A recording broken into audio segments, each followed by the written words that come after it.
ઘણા લોકોને તબેલાની સાથે સાથે એમને પાડીઓ ઉછેરવાનો પણ શોખ હોય છે અને શોખ હોવો પણ જરૂરી છે. કેમ? નસલ સુધારણ. જે નસલ આપણે જ ઉત્પન્ન કરીએ છીએ અને આપણી જ મહેનત વડે, પણ આવી રીતે ના હોય.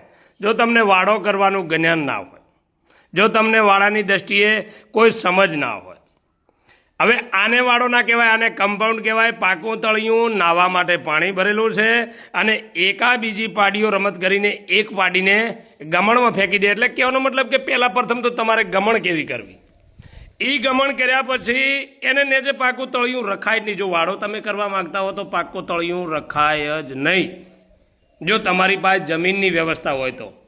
હવે આમ તો મારા ખાસ છે ગુલામ હાજી સુલેમાન, ગામ કોયટા, અને એમણે એમની નજરથી કે પહેલેથી ભેંસનો શોખ છે, પહેલેથી સારી ભેંસ લેવાનો શોખ છે.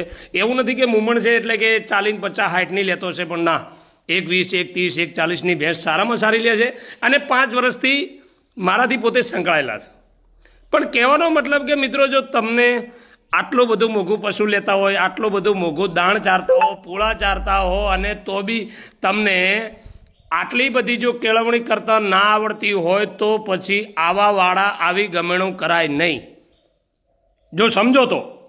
કેમ કે એક એવી જગ્યાએ પશુ રાખો, એક એવી જગ્યાએ તમારી ઓળખાણ કરાવો કે તમે ગમે એટલા હોશિયાર હશો, તમે ગમે તે નવા ગામમાં જાઓ તો તમને 5 માણસો હાથ લાંબો કરે, પણ તમે એમ કહી શકશો કે રામ રામ ને કેમ છો, શાંતિ. પણ બેઠા પછી તમે પૂછતા હશો કે તમે કયા ગામના છો, શું છો, કેવી જાતે છો, શું કામ કરો છો, કેવું વર્ચસ્વ છે, શું છે, એ બધી પછી ખબર પડે.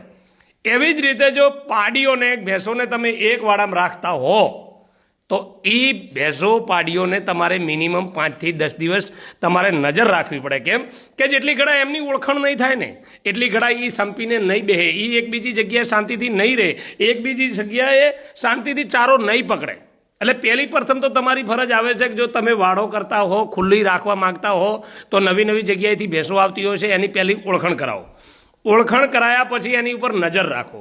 કેમ કે સેકન્ડમાં શું થતું છે, આ તો સારું છે, માણસો મળી ગયા, પાડીને બચાવી લેવાય.